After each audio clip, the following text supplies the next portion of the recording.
to a short video where I'm going to show you how I went about making this coloured hollow form.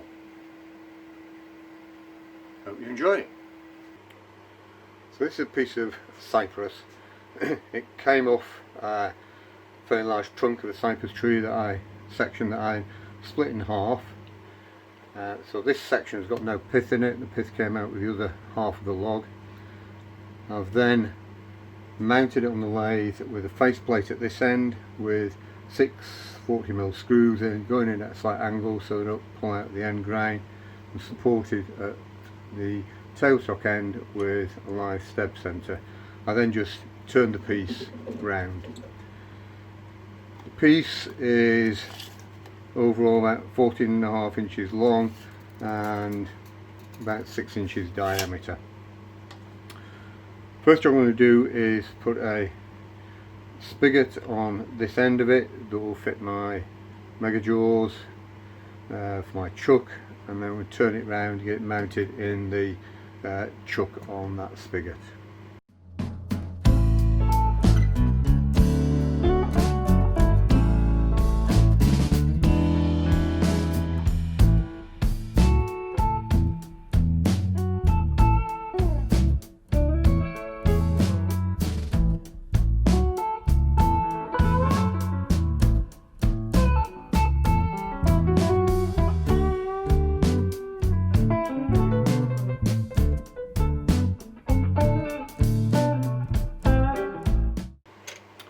I've remounted the piece now in the chuck jaws on the spigot that I made, and now starting to mark out the piece.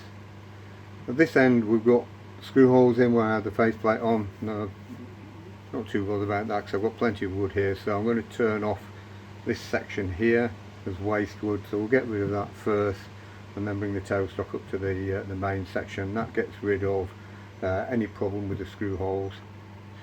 I'm going to make the piece about 280mm long, so this will be the top and the bottom of the piece, and the widest point, doing that about quarter of the way down, so it's about 70mm from the base here, so that it's quite a low wide section and then tapering up to a fairly wide top section.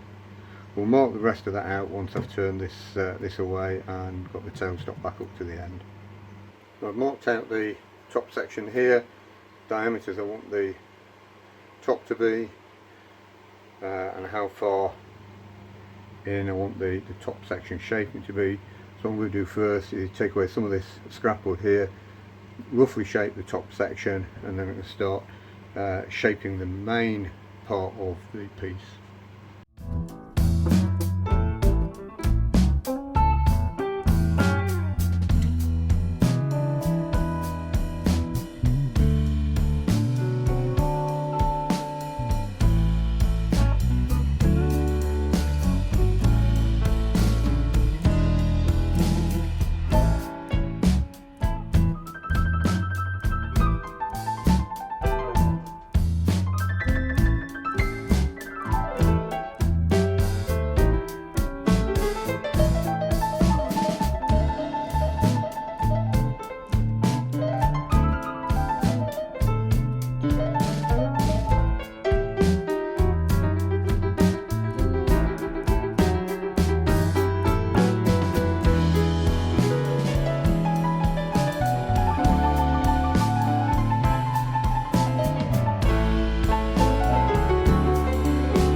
Once I've completed the overall shape, I'll then hollow out the piece. finished hollowing the piece out. There were several areas, I mentioned before, that were quite soft and punky. So these have had several applications of CA glue, sanding back in between each of them to try and fill those and harden those up. And I think they should be okay now. Shaped the bottom section, and the piece has now been sanded to 400 grit. I've also made a small finial which will go in the top when the piece is finished. What I'm going to do now is colour the piece.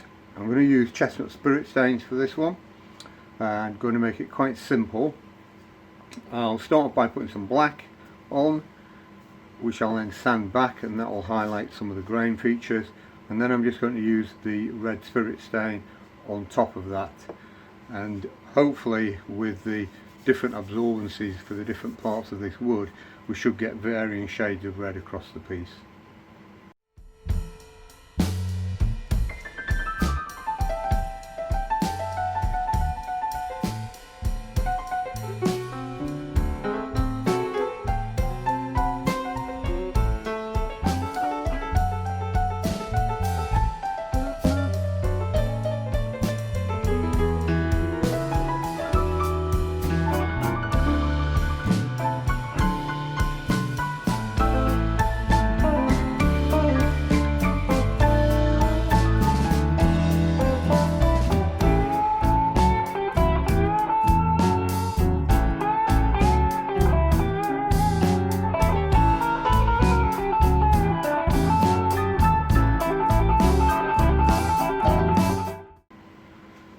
Right, so I got to go back to 180 grit to get the amount of black off that I wanted.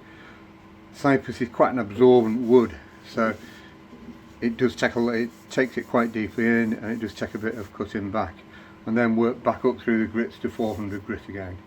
And now I'm going to apply the red spirit stain.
That's 2 coats of the spirit stain put on now. I'm going to let that dry thoroughly, check that I'm happy with the colouring before I go on to the next stage. Next stage is to apply some sanding sealer. I'm going to use chestnut cellulose sanding sealer and apply that with a piece of paper towel.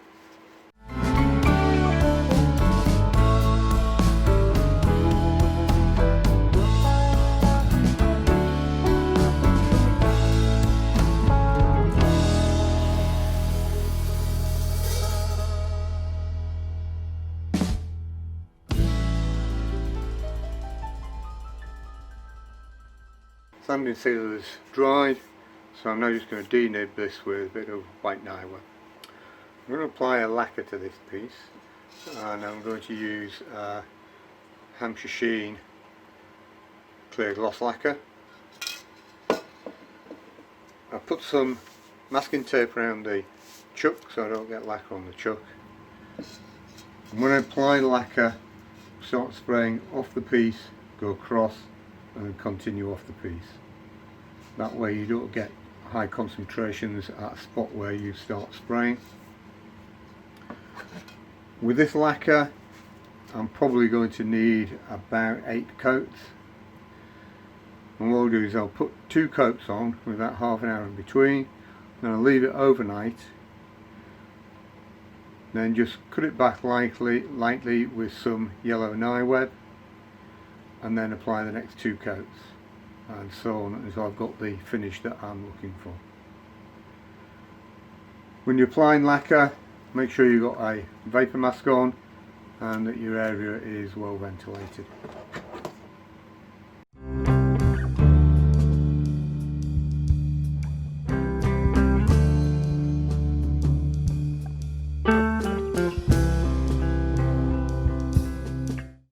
I've now finished putting the lacquer on this piece, and it's taken a while because the weather wasn't too good.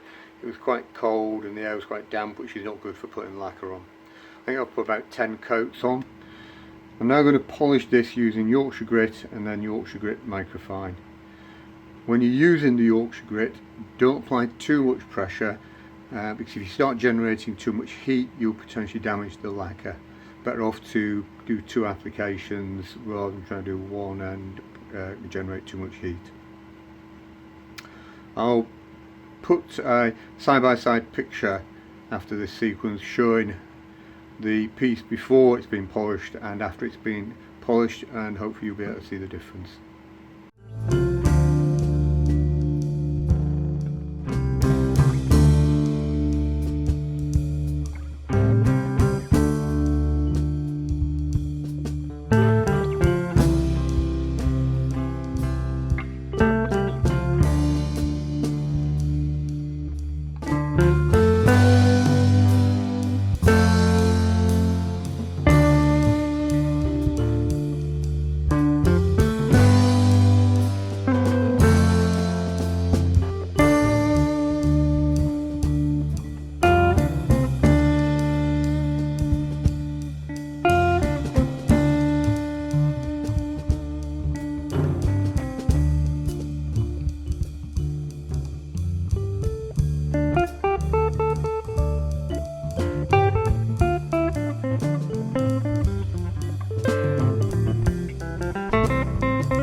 That's the piece polished now. There's a few bits in these inclusions where the Yorkshire grit sort of accumulated. I'll just carefully remove that in a few minutes. All I've got left to do now is polish it off, sand the base and put some polish on the base and then fit the finial. And here's the finished piece. Finished the base off, added the finial. Piece overall is about 11 inches tall with a 3-inch finial on the top and about 6 inches diameter. There is some close-up pictures coming up after this. Hope you enjoyed the video and found it useful. As always, if you did, then please subscribe to the channel, give the video a thumbs up. If you've got any comments or queries, just get in touch and I'll respond to them all. Thanks for watching.